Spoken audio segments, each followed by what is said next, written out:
السلام عليكم ورحمة الله وبركاته. الحمد لله الذي نحمده ونستعينه ونستغفره ونؤمن به ونتوكل عليه أما بعد.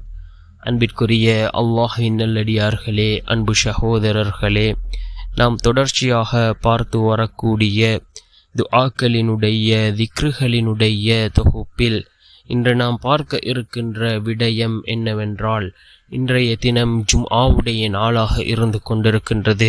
இந்த ஜும்ஆவுடைய நாள் அசருடைய தொழுகைக்கு பின் நாம் இந்த துஆவை ஓதுவோம். இந்த 3 துஆக்களையும் ஓதுவோம். இந்த துஆக்களை ஓதுவதன் மூலமாக அல்லாஹ் ஜல்ல சுப்ஹானஹு வ தஆலா நம்முடைய அனைத்து விடயங்களையும் அவன் சீராக்குவான். நம்முடைய தேவைகளை அல்லாஹ் பூர்த்தி செய்து தருவான். அல்லாஹ்வினுடைய உதவியை பெற்றுத்தரக்கூடிய மிகச்சிறந்த 3 துஆக்களை தான் நாம் இன்றைய வீடியோவில் பார்க்க இருக்கின்றோம். அன்பார்ந்தவர்களே, அல்லாஹ்வின் நல்லடியார்களே, அதிகமானோர் நம்முடைய சேனலை சப்ஸ்கிரைப் செய்யாமல் பார்த்து கொண்டிருக்கின்றீர்கள். நீங்கள் சப்ஸ்கிரைப் செய்து லைக் இடுவதன் மூலமாக நமது சேனலில் உள்ள வீடியோக்கள் இன்னும் பல சகோதரர்களுக்கு கொண்டு போய் சேர்க்கப்படும். அவர்கள் அதனை பார்த்து பயனடைந்தால் அதற்குரிய கூலியை அல்லாஹ் உங்களுக்கும் வழங்குவான். அன்பார்ந்தவர்களே, அல்லாஹ்வின் நல்லடியார்களே, இன்றைய தினம் ஜும்ஆவுடைய நாளாக இருந்து கொண்டிருக்கின்றது. இந்த ஜும்ஆவினுடைய நாளின் சிறப்புகளை பற்றி ரசூலுல்லாஹி ஸல்லல்லாஹு அலைஹி வஸல்லம் அவர்கள் ஏராளமான ஹதீஸ்களினூடாக நமக்கு ரசூலுல்லாஹி ஸல்லல்லாஹு அலைஹி வஸல்லம் அவர்கள் அறிவித்திருக்கிறார்கள். இந்த ஜும்ஆவுடைய நாளின் சிறப்பு என்ன? இந்த ஜும்ஆவுடைய நாளில் ஒரு நேரம் இருக்கின்றது. அந்த நேரத்தில் நாம் கேட்கக்கூடிய துஆக்களை அல்லாஹ் ஏற்றுக்கொள்வதாக அல்லாஹ்வினுடைய தூதர் ஸல்லல்லாஹு அலைஹி வஸல்லம் அவர்கள் கூறினார்கள். அது எந்த நேரம் என்பது பற்றி இமாம்களுக்கிடையே பல கருத்து வேறுபாடுகள் இருந்தாலும் அதிகமான இமாம்களினுடைய கருத்து என்னவென்றால், அசருக்கும் மகரிபுக்கும் இடைப்பட்ட அந்த நேரம் அசருக்கு பின்னால் உள்ள நேரம் என்று அதிகமான இமாம்கள் குறிப்பிடுகின்றார்கள். அன்பார்ந்தவர்களே, அல்லாஹ்வின் நல்லடியார்களே, இந்த நேரத்தில் அதிகமாக நாம் துஆக்களை கேட்போம். அல்லாஹ்விடத்திலே கையேந்துவோம், திக்ருகளில் ஈடுபடுவோம், ஸலவாத்துக்களை ஓதுவோம். மிக முக்கியமான ஒரு நேரமாக இந்த நேரம் இருந்து கொண்டிருக்கின்றது. அன்பார்ந்தவர்களே, அல்லாஹ்வின் நல்லடியார்களே, அதே போன்று இன்னும் ஒரு சிறப்பு தான் இந்த ஜும்ஆவுடைய நாள். இந்த ஜும்ஆவுடைய நாளில் ரசூலுல்லாஹி ஸல்லல்லாஹு அலைஹி வஸல்லம் அவர்கள் மீது ஸலவாத் சொல்வது. நாம் எந்த அளவுக்கு அதிகமாக ஸலவாத் கூறுகின்றோமோ அந்த அளவுக்கு நபி ஸல்லல்லாஹு அலைஹி வஸல்லம் அவர்களுடைய முஹப்பத்தை பெற்றுக்கொள்ள முடியும். நாளை மறுமையுடைய நாளில் யாருமே உதவி செய்ய முடியாத அந்த நாளில் ரசூலுல்லாஹி ஸல்லல்லாஹு அலைஹி வஸல்லம் அவர்கள் நமக்காக அல்லாஹ்விடத்திலே பரிந்து பேசுவார்கள், பரிந்துரை செய்வார்கள். அன்பார்ந்தவர்களே, அல்லாஹ்வின் நல்லடியார்களே, ரசூலுல்லாஹி ஸல்லல்லாஹு அலைஹி வஸல்லம் அவர்கள் கூறினார்கள், இந்த ஜும்ஆவுடைய நாள்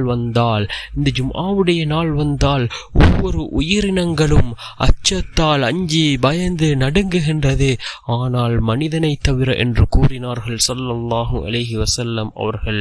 இந்த உலகம் படைக்கப்பட்டது அது இந்த வெள்ளிக்கிழமை ஜும்ஆவுடைய நாளாக இருக்கின்றது. இந்த உலகம் அழிய போகின்றதும் இந்த ஜும்ஆவுடைய நாள் வெள்ளிக்கிழமையாக இருக்கின்றது. இதனால் ஒவ்வொரு உயிரினங்களும் அச்சத்தால் அஞ்சி நடுங்குகின்றது, மனிதனை தவிர என்று கூறினார்கள் ஸல்லல்லாஹு அலைஹி வஸல்லம் அவர்கள். அன்பார்ந்தவர்களே, அல்லாஹ்வின் நல்லடியார்களே, இந்த ஜும்ஆவுடைய நாள் அசருக்கு பின்னால் உள்ள நேரம் மிக முக்கியமான ஒரு நேரம், துஆக்கள் ஏற்றுக்கொள்ளப்படக்கூடிய நேரம். அந்த நேரத்திலே நாம் இந்த 3 துஆக்களையும் ஓதுவோம். அல்லாஹ்வினுடைய உதவிகளை பெற்றுத்தரக்கூடிய துஆ, நம்முடைய தேவைகளை பூர்த்தி செய்து தரக்கூடிய துஆ, நம்முடைய அனைத்து காரியங்களையும் சீராக்கக்கூடிய துஆக்கள். அதில் முதலாவது துஆ, அல்லாஹும்ம தப்பித்னி வஜ்அல்னி ஹாதியம் மஹ்தியா. அல்லாஹும்ம தப்பித்னி வஜ்அல்னி ஹாதியன் மஹ்தியா. இறைவா, என்னை உறுதிப்படுத்துவாயாக, என்னை நேர்வழி காட்டுபவராகவும் நேர்வழியில் செலுத்தப்பட்டவராகவும் ஆக்குவாயாக என்று பொருள்படக்கூடிய இந்த துஆவை ஜரீர் பின் அப்துல்லாஹ் ரலியல்லாஹு அன்ஹு அவர்கள் அறிவிக்கிறார்கள், புகாரி என்கின்ற நபிமொழி தொகுப்பு நூலிலே 633வது ஹதீஸாக இந்த ஹதீஸ் பதிவு செய்யப்பட்டிருக்கின்றது. இரண்டாவது துஆ, மிகச்சிறந்த ஒரு துஆ, அல்லாஹ்விடத்திலே பாவ மன்னிப்பு தேடுவதில் மிகச்சிறந்த ஒரு துஆவாக இந்த துஆ இருக்கின்றது. என்ன துஆ என்றால், اللهم إنك عفو تحب العفو فاعف عني. اللهم إنك عفو تحب العفو فاعف عني. யா அல்லாஹ், நிச்சயமாக நீ மன்னிப்பவன், நீ மன்னிப்பை விரும்புபவன், எனவே என்னை மன்னிப்பாயாக. ஆயிஷா ரலியல்லாஹு அன்ஹா அவர்கள் அறிவிக்கின்ற இந்த ஹதீஸ் திர்மிதி என்கின்ற நபிமொழி தொகுப்பு நூலிலே 3513வது ஹதீஸாக இந்த ஹதீஸ் இடம்பெற்றிருக்கின்றது. மூன்றாவது துஆ, اللهم آت نفسي تقواها وزكها أنت خير من زكاها أنت وليها ومولاها. اللهم آت نفسي تقواها وزكها أنت خير من زكاها أنت وليها ومولاها. இந்த துஆவினுடைய பொருளை பாருங்கள். இறைவா, எனது உள்ளத்தில் உன்னை பற்றிய அச்சத்தை ஏற்படுத்தி அதை தூய்மைப்படுத்துவாயாக. அதை தூய்மைப்படுத்துவோரில் நீயே சிறந்தவன், நீயே அதன் உரிமையாளன், அதன் பாதுகாவலன் என்று பொருள்படக்கூடிய இந்த துஆவை ஸைத் பின் அர்கம் ரலியல்லாஹு அன்ஹு அவர்கள் அறிவிக்கிறார்கள். முஸ்லிம் என்கின்ற நபிமொழி தொகுப்பு நூலிலே 5266வது ஹதீஸாக இந்த ஹதீஸ் பதிவு செய்யப்பட்டிருக்கின்றது. அன்பார்ந்தவர்களே, அல்லாஹ்வின் நல்லடியார்களே, இந்த 3 துஆக்களும் மிக முக்கியமான துஆக்களாக இருந்து கொண்டிருக்கின்றது. யக்கீனோடு இஹ்லாஸோடு நாம் இந்த துஆக்களை ஓதுவோம். நிச்சயமாக அல்லாஹ் நமக்கு உதவி செய்வான். நம்முடைய அனைத்து விடயங்களையும் அல்லாஹ் சீராக்குவான்.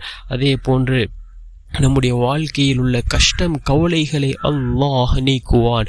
அன்பார்ந்தவர்களே, அல்லாஹ்வின் நல்லடியார்களே, இன்றைய தினம் ஜும்ஆவுடைய நாளாக இருந்து கொண்டிருக்கின்றது. ரசூலுல்லாஹி ஸல்லல்லாஹு அலைஹி வஸல்லம் அவர்கள் மீது அதிகமாக நாம் ஸலவாத்துக்களை கூறுவோம். அதே போன்று இந்த ஜும்ஆவுடைய நாளில் அதிகமாக இஸ்திக்ஃபார்களை செய்வோம். நாம் எந்த அளவுக்கு அதிகமாக இஸ்திக்ஃபார்களை செய்கின்றோமோ அந்த அளவுக்கு அதிகமாக அல்லாஹ் ஜல்ல சுப்ஹானஹு வ தஆலா நம்முடைய வாழ்க்கையில் உள்ள பாவங்களை மன்னிக்கின்றான். அதே போன்று நாம் இஸ்திக்ஃபாரை அதிகமாக செய்வதன் மூலமாக அல்லாஹ் நம்முடைய மறைமுகமான தேவைகளை பூர்த்தி செய்து தருகின்றான். நம்முடைய வாழ்க்கையில் உள்ள கஷ்டங்கள் நீங்கும். அதிகமாக நாம் இஸ்திக்ஃபார் செய்வோம். ரசூலுல்லாஹி ஸல்லல்லாஹு அலைஹி வஸல்லம் அவர்கள் முன்பின் பாவம் மன்னிக்கப்பட்ட நபி. ஒவ்வொரு நாளும் 70 முதல் 100 தடவைகள் இஸ்திக்ஃபார் செய்யக்கூடியவர்களாக இருந்தார்கள். நாம் எந்த அளவுக்கு அதிகமாக பாவங்களை செய்கின்றோம், நாம் எந்த அளவுக்கு அதிகமாக இஸ்திக்ஃபார்களை செய்ய வேண்டும். அன்பார்ந்தவர்களே, அல்லாஹ்வின் நல்லடியார்களே, அதிகமாக இஸ்திக்ஃபார் செய்வோம். அதே போன்று அதிகமாக ரசூலுல்லாஹி ஸல்லல்லாஹு அலைஹி வஸல்லம் அவர்கள் மீது ஸலவாத்துக்களை கூறுவோம். நாம் கூறக்கூடிய ஸலவாத்துக்கள் இந்த ஜும்ஆவுடைய நாளில் ரசூலுல்லாஹி ஸல்லல்லாஹு அலைஹி வஸல்லம் அவர்களுக்கு எடுத்து காண்பிக்கப்படுகின்றது. அதிகமாக ஸலவாத்துக்களை கூறுவோம். வல்ல நாயனம் அனைவரின் பாவங்களையும் மன்னித்து உயர்ந்த ஜன்னத்துல் ஃபிர்தௌஸ் என்ற சோனத்தில் நம் அனைவரையும் ஒன்று சேர்ப்பானாக. ஆமீன். வ ஆகிரு தஅவானா அனில் ஹம்துலில்லாஹி ரப்பில் ஆலமீன்.